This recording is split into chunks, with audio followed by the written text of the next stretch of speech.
Salam kasih, salam persaudaraan bagi kita semuanya.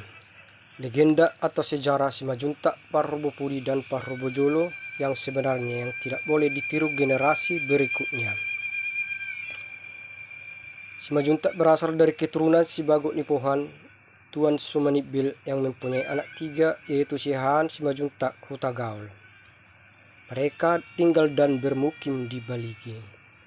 Raja Marsundung Simajuntak menikah dengan putri seorang raja yang putih cantik jelita yaitu Boru Hasibuan dan melahirkan seorang putra yang dinamai Raja Parsuratan dan seorang putri yang dinamai Siboru Pareme. Mereka hidup bahagia tinggal di Baligi, tetapi tidak begitu lama sakit dan meninggallah Boru Hasibuan. Akhirnya Raja Marsundung Simajuntak merasa sedih karena melihat anak-anaknya masih kecil. Maka datanglah abangnya Sihan untuk menyarankan supaya Raja Marsunduk Simajuntak pergi ke seberang Danau Toba untuk menikah lagi. Dan akhirnya pergilah Raja Marsunduk Simajuntak ke seberang Danau Toba dan menemui Raja Sigodang Ulu yang mempunyai seorang putri, Boru Sihotang. Dan Raja Marsunduk Simajuntak mengutarakan niatnya. Akhirnya mereka sepakat dan Raja Marsunduk Simajuntak membawa putri Boru Sihotang ke Baliga dan menikahinya, dan lahirlah anaknya Raja Mardauk Simajuntak dan anak kedua Raja Sitombuk Simajuntak dan anak ketiga Raja Hutabulu Simajuntak.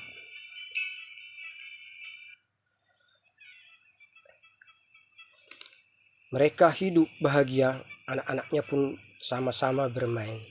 Setelah menginjak remaja, datanglah Raja Marsunduk, anak-anaknya menginjak remaja semua, putra-putrinya. Datanglah Raja Marsunduk Simajuntak membeli seekor kerbau betina supaya ada untuk membantu mereka mengerjakan sawah mereka. Tidak begitu lama kemudian meninggallah Raja Marsundung Simajuntak.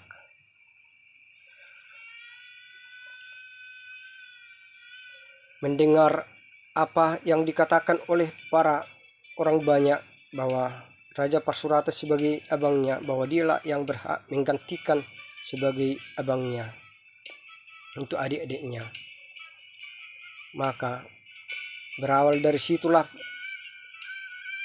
Simajuntak Parubudi dan Parubojolo kurang baikan, di mana Simajuntak Parubojolo selalu memakai kerbau itu untuk membajak sawahnya. Setelah adiknya datang, Simajuntak Parubudi memintanya, datanglah Simajuntak Parubojolo, tunggu siap dulu sawah saya kerjakan, baru kalian yang mengerjakannya, katanya.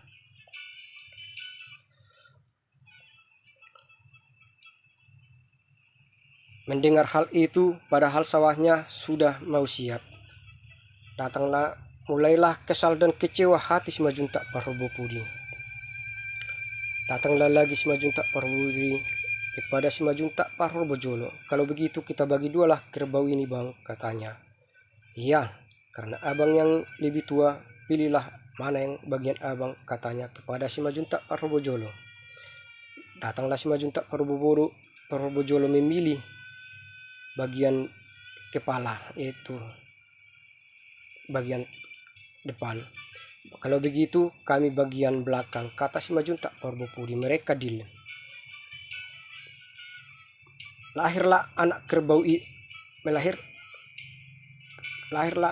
itu. Maka datanglah Simajuntak Parubudi, kerbau ini lahir dari belakang, berarti anaknya ini milik kami. Tapi datanglah Simajuntak Parubojolo, itu juga milik saya ngasih rumput makanannya, katanya menurut cerita. Akhirnya mulai dari situlah kesal, benci dan dendam hati Simajuntak Parubudi kepada Simajuntak Parubojolo. Tidak begitu lama kemudian datanglah Simajuntak Parubudi meminta, setelah mulai besar anak kerbau itu bisa membajak sawah, meminta kerbau itu untuk membajak sawahnya. Tapi datanglah Simajuntak Parubojolo, boleh kalian memakai kerbau ini, asalkan nanti malam kita pergi ke sawah melihat kalau ada 2 bulan, katanya. Mana ada 2 bulan, kata Simajuntak Parubudi, pasti kita yang menang, katanya. Iya, kata si Majuntak Purwobudi. Setelah tiba malam mereka pergi ke sawah. Datanglah si Majuntak Purwojolo. Dibilanglah, lihatlah ke atas, kan ada 1 bulan, dan lihatlah ke bawah air ini, kan ada 1 lagi bulan, katanya. Oh iya, katanya, jadi 2 bulan. Jadi mulai sekarang saya yang memakai kerbau ini terus, katanya menurut cerita.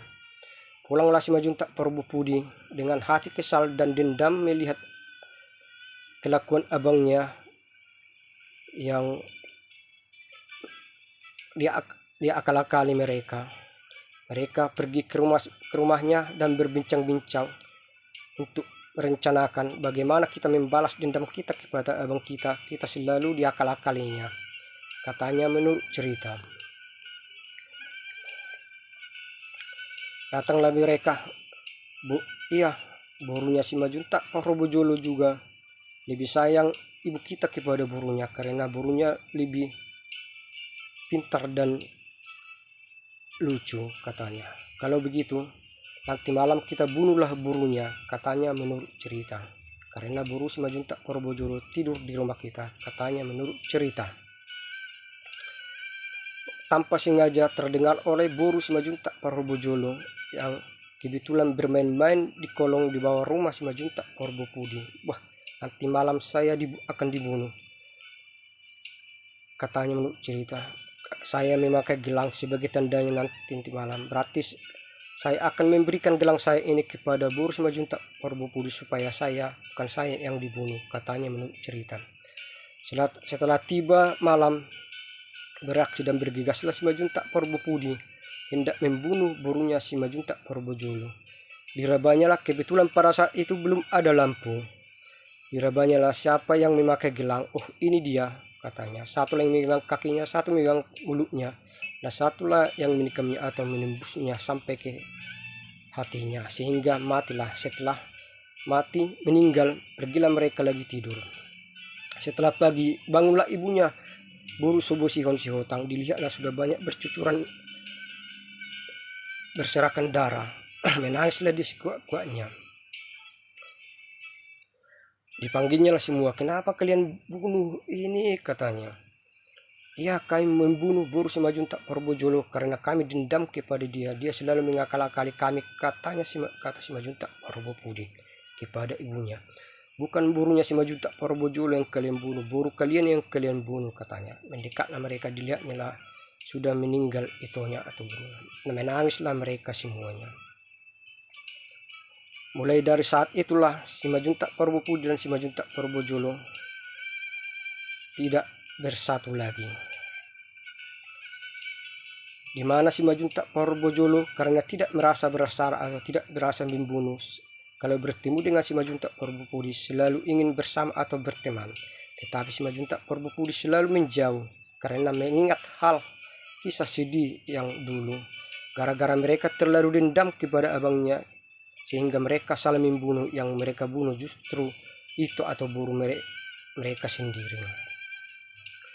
Di mana dalam cerita atau kisah itu, di mana keduanya si Majuntak Purwobudi dan si Majuntak Purwojolo sama-sama salah yang tidak boleh ditiru oleh generasi berikutnya.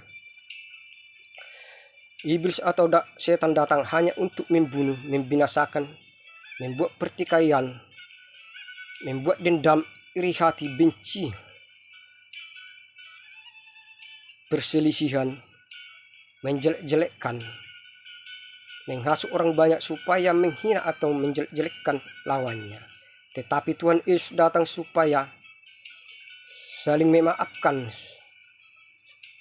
saling menyayangi, saling mengasihi, saling tolong menolong, berbuat baik, berbuat adil.